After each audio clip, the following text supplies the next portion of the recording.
Kau mendengarkan podcast ini untuk kita. What matters to you, matters to us. Selamat datang Pak Dudi. Ya. Terima kasih sudah berkenan hadir di DJPPR.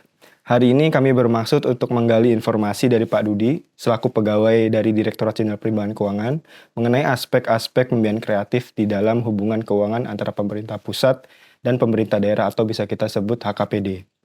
Hal ini berkaitan juga dengan salah satu tusi DJPPR sebagai penyedia dukungan pemerintah untuk proyek kerjasama pemerintah dengan badan usaha atau KPBU yang nantinya juga akan menyentuh ke pembiayaan kreatif. Kami di DJPPR, tepatnya di Direktorat PDPPI, telah membangun website KPBU yang bertujuan menjadi sarana informasi dan edukasi kepada stakeholders. Adapun hasil wawancara hari ini akan dituangkan ke dalam artikel dan video yang nantinya akan ditayangkan di dalam website KPBU, website DJPPR, dan media sosial kami. Untuk menghemat waktu, mungkin kita bisa memulai wawancaranya, Pak. Kita tahu Pak Dudi ini kan di DJPK sering berhubungan dengan pemerintah daerah ya, Pak. Berdasarkan pengalaman Bapak berhubungan dengan Pemda tersebut, bagaimana pandangan Bapak terhadap kemampuan fiskal daerah secara umum dalam memenuhi kebutuhan pembangunan infrastrukturnya? Ya, terima kasih Mas Novian atas undangannya. Bicara masalah kapasitas fiskal daerah, di Indonesia ini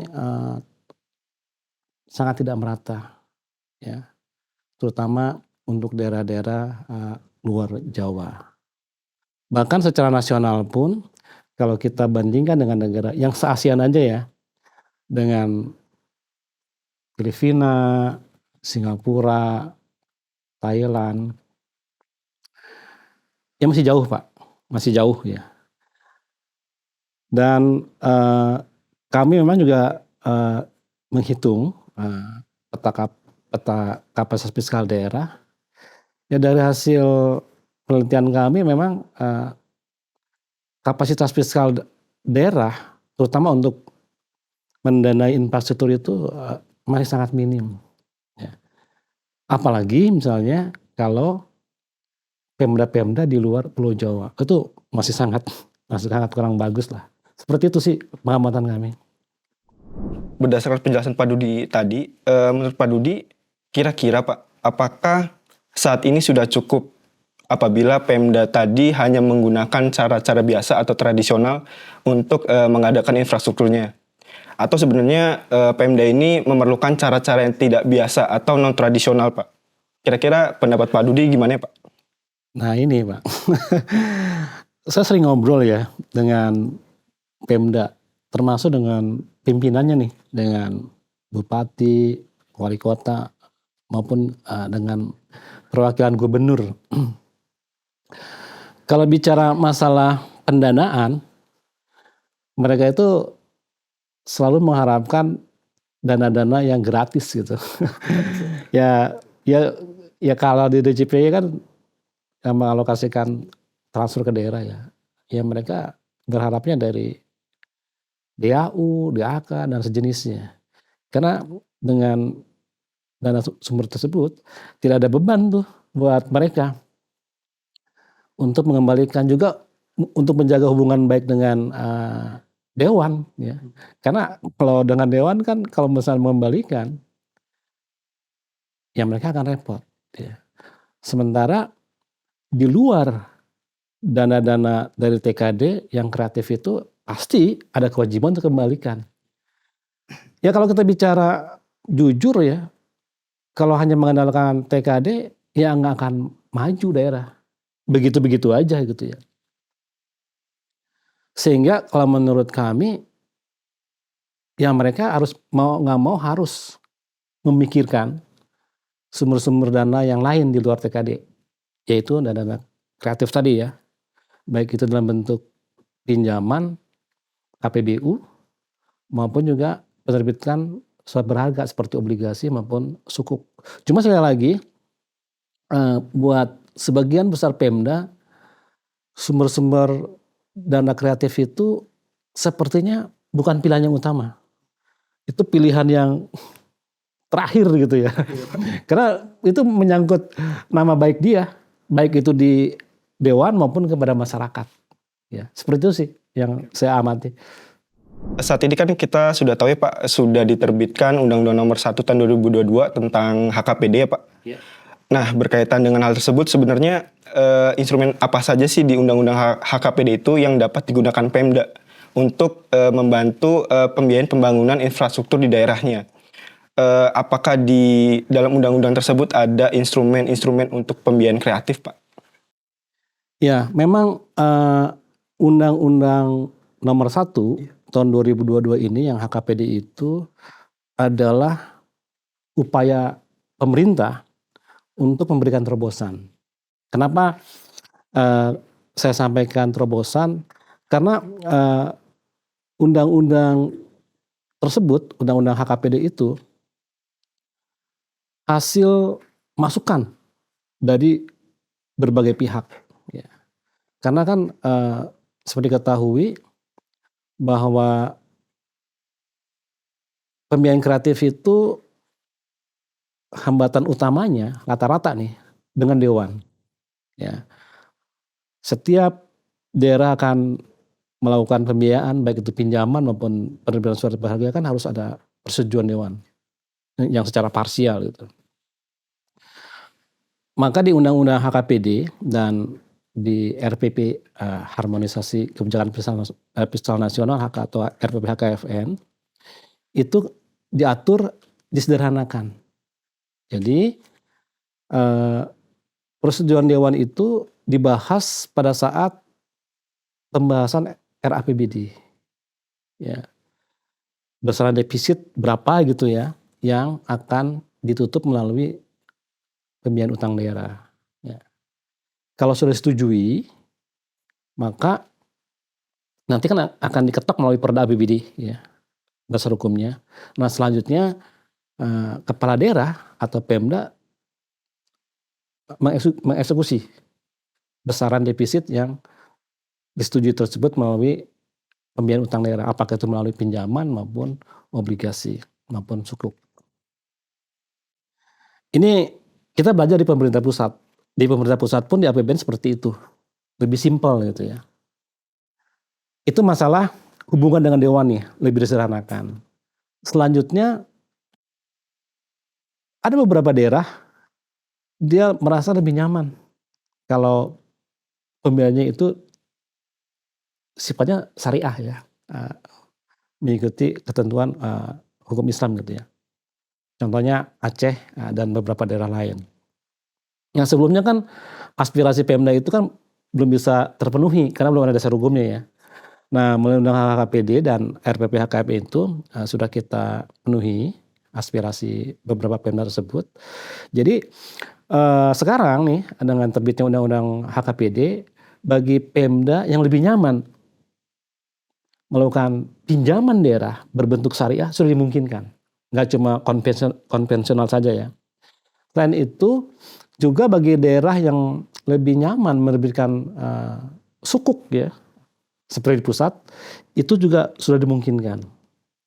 Dan diatur juga baik itu pinjaman, obligasi maupun sukuk daerah itu diprioritaskan untuk mendanai proyek-proyek infrastruktur. Itu diutamakan. Sehingga dengan beberapa relaksasi tersebut seharusnya kebutuhan Pemda untuk mendanai infrastruktur sudah bisa terpenuhi. Cuma memang sekarang pertanyaannya kepala daerahnya. Karena semudah apapun peraturan, sesiap apapun SDM di daerah, kalau kepala daerahnya belum tertarik, susah. Ya, jadi selain peraturan yang sudah dimungkinkan juga kita perlu pendekatan kepada kepala daerah. Karena kepala daerah adalah sebagai decision maker-nya gitu ya. Dia yang menentukan tuh kebijakan belanja daerah gitu ya, termasuk untuk belanja infrastruktur. Seperti itu, Mbak. Untuk di Kemenq sendiri, apakah nantinya akan terdapat evaluasi untuk implementasi pembiayaan kreatif tersebut di daerah, Pak? Iya, memang baik di undang-undang maupun di RPP, HKFN, pusat dalam ini Kementerian Keuangan bersama-sama Kemendagri dan Bappenas itu memiliki fungsi untuk Monef, ya. Tentu sesuai dengan kewenangan masing-masing. Ya. Kalau yang kami Monef, yang paling pertama adalah kami memantau bagi Pemda-Pemda yang sudah menerbitkan pembiayaan kreatif, misalnya menerbitkan obligasi maupun sukuk. Kami cek apakah di dalam masih tahap RAPBD nih ya, belum jadi APBD. Kami cek apakah mereka dalam APBD-nya itu sudah menganggarkan kewajiban Pemda kepada investor, baik itu untuk pembayaran pokok maupun bunga atau imbal hasil. Kalau belum, kami ingatkan. Karena jangan sampai hak-hak investor itu terganggu, sangat bahaya itu, ya, kalau sampai Pemda tidak membayarkan yang menjadi haknya investor. Bahkan di dalam undang-undang maupun HKPD itu diatur bagi Pemda-Pemda yang tidak menganggarkan itu dapat dikenakan sanksi berupa penundaan hak-hak keuangan daerah, terutama untuk kepala daerah dan anggota dewan selama 6 bulan.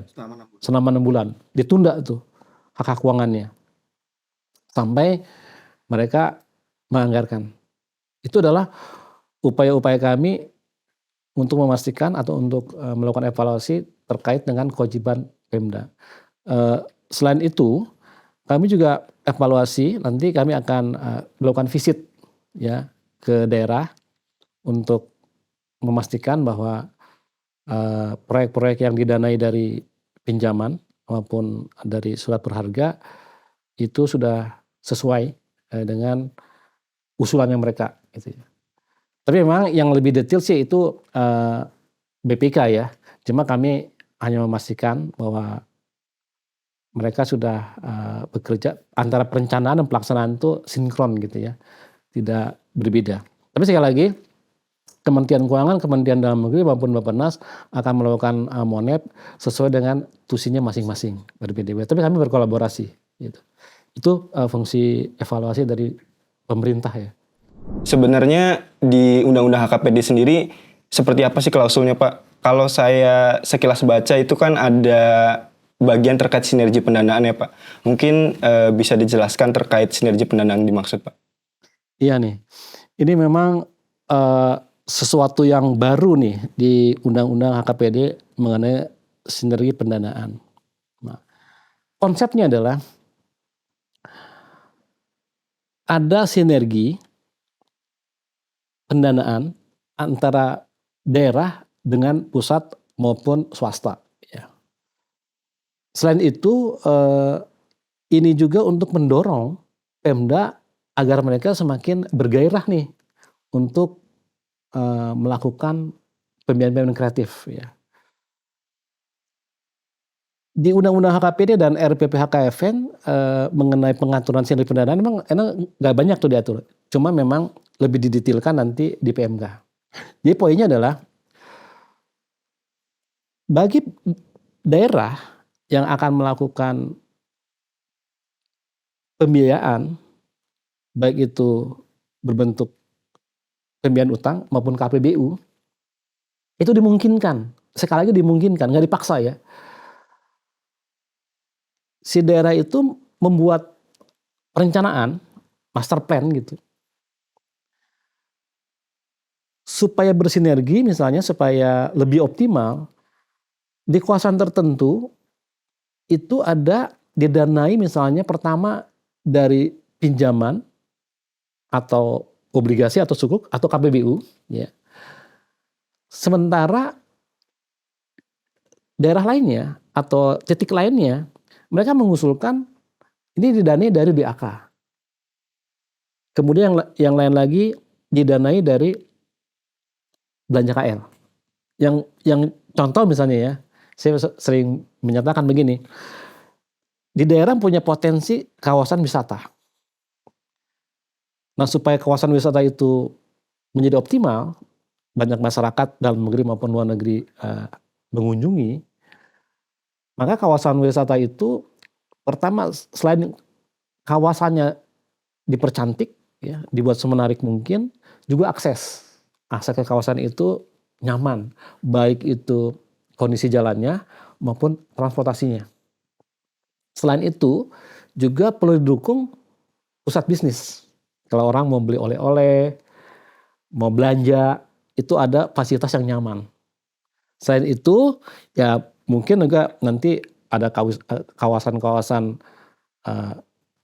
yang mendukung, misalnya hotel gitu ya, ataupun misalnya rumah sakit gitu ya.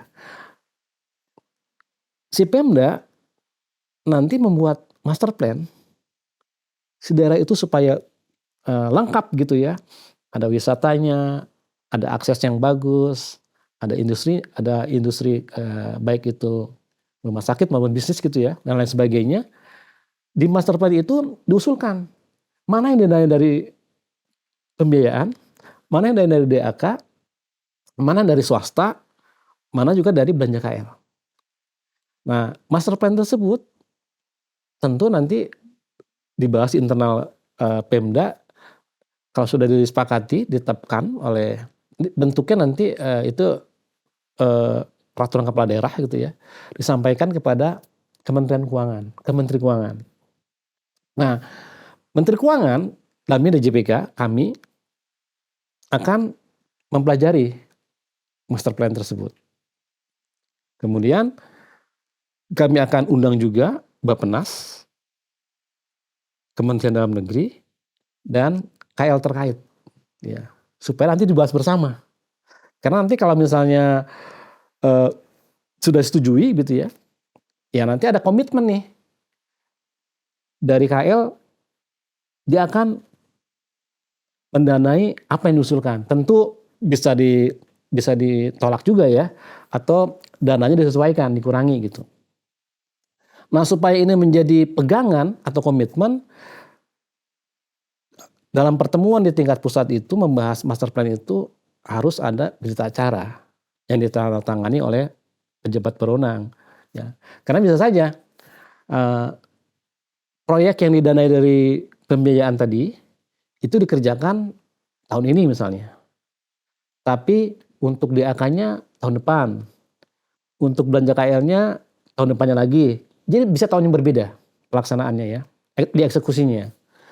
Nah, supaya ini bisa jadi garansi buat Pemda agar mendapatkan pendanaan tadi dari DAK maupun dari belanja KL maupun dari pihak-pihak lain, ya harus ada semacam surat begitu ya, yang menjadi cek nih buat Pemda. Makanya harus ada berita acara. Yang begitu misalnya nanti disepakati misalnya DAK untuk usulan master plan ini didanai tahun 2025.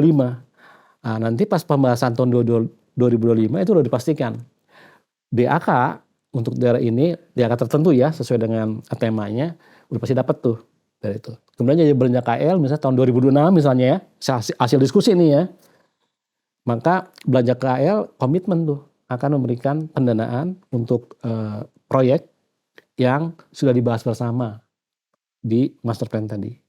Nah, sekali lagi ini sinergi pendanaan ini adalah dalam rangka memberikan insentif, semacam insentif kepada daerah, bagi daerah-daerah yang mau melakukan pembiayaan, dimungkinkan ya. Tapi kalau Pemdanya mau pinjam, memberikan obligasi KPBU, dia tidak mengusulkan sinergi tadi, ya nggak apa-apa juga. Ya. Berarti itu pilihan dari Pemda sendiri ya Pak? Pilihan ya. Supaya Pemda semakin tertarik gitu ya untuk menggunakan sumber-sumber pembiayaan kreatif untuk infrastruktur gitu. Ya itu. Untuk ke depan ini, apakah DJPK memiliki rencana atau program ya Pak untuk lebih mendorong lagi ya Pak? Atau rencana dan program itu akan dituangkan di yang tadi Bapak sebut sebagai RPP, HKFN, dan PMK-nya nanti Pak? Oh iya, kalau RPP dan PMK memang itu sudah menjadi target kami ya. Kalau RPP kan saat ini posisi sudah di Bapak Presiden untuk ditetapkan karena minggu kemarin itu para menteri sudah parap ya, Menteri Dalam Negeri sudah parap, Bappenas maupun Menko Perekonomian termasuk Menteri Keuangan itu udah paraf di setiap lembar RPP dan sekarang udah di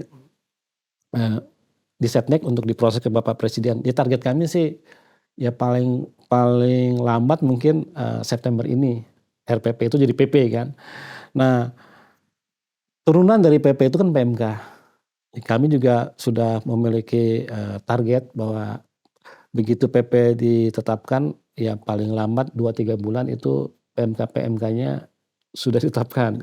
Bahkan kami ya berharap lebih cepat dari itu. Karena memang sejak RPP itu dibahas secara paralel di internal Kementerian Keuangan, kami di JPK juga sudah disiapkan ya, dibahas bersama-sama dengan kementerian lembaga lain RPMK-nya. Jadi begitu RPP ditetapkan, maka PMK segera menyusul gitu ya, supaya itu sebagai dasar hukum pelaksanaannya sudah lengkap gitu ya. Itu adalah upaya-upaya kami untuk proses percepatan. Terakhir, apa harapan Bapak dengan telah diterbitkannya Undang-Undang HKPD, RPP nantinya terkait HKFN, dan RPMK-nya, kaitannya dengan pemenuhan kebutuhan infrastruktur di daerah? Ya, harapan kami sih ini kan semakin jelas. Karena dasar hukumnya sudah ada, mulai dari undang-undang, PP, maupun PMK. Sehingga ketika kami bersama-sama tentu berkolaborasi dengan kementerian lain, itu semakin enak, ya, semakin nyaman ketika kami melakukan sosialisasi. Karena sudah lengkap dasar hukumnya. Dan tentu pihak donor pun semakin tertarik ya untuk memberikan bantuan-bantuan, pendampingan kepada Pemda. Termasuk juga Pemda semakin siap karena dasar hukum sudah lengkap. Ketika dia nanti berbicara dengan Dewan, menganggarkan di RPBD, dasar hukum sudah lengkap. Ya kami harapkan karena semuanya sudah menunggu-nunggu nih ditetapkannya PP maupun PMK, ketika nanti sudah diterapkan, jadi kendala-kendala itu sudah tidak ada, langsung action.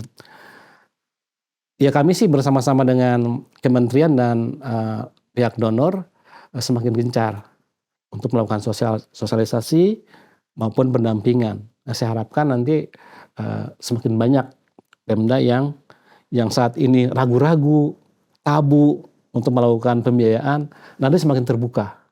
Karena di Kementerian Keuangan kita sudah memberi contoh kan, DJPPR menerbitkan sukuk, SPL dan sebagainya, ternyata kan tuh baik buat pembangunan. Kami harapkan juga nanti mindset daerah itu bisa belajar dari Kementerian Keuangan bahwa melakukan pinjaman, pembiayaan itu bukan sesuatu tabu. Kalau memang untuk mendanai hal-hal yang atau proyek-proyek yang produktif, ya itu akan mempercepat pembangunan di daerah. Itu sih harapan kami. Oke. Mungkin sekian wawancara dari kami, Pak. Terima kasih sudah berkenan untuk meluangkan waktu Bapak dalam wawancara hari ini. Sekarang kami memiliki pemahaman yang lebih luas dan lebih lengkap terkait aspek-aspek pembiayaan kreatif di Undang-Undang HKPD atau tadi Bapak sebut sebagai sinergi pendanaan. Semoga informasi yang telah diperoleh hari ini nantinya juga akan menumbuhkan keinginan dan kemampuan Pemda, Pak, utamanya untuk melakukan skema pembiayaan kreatif atau sinergi pendanaan ya, Pak, untuk memenuhi kebutuhan infrastrukturnya. Terima kasih, Pak Dudi. Ya, siap. Ya.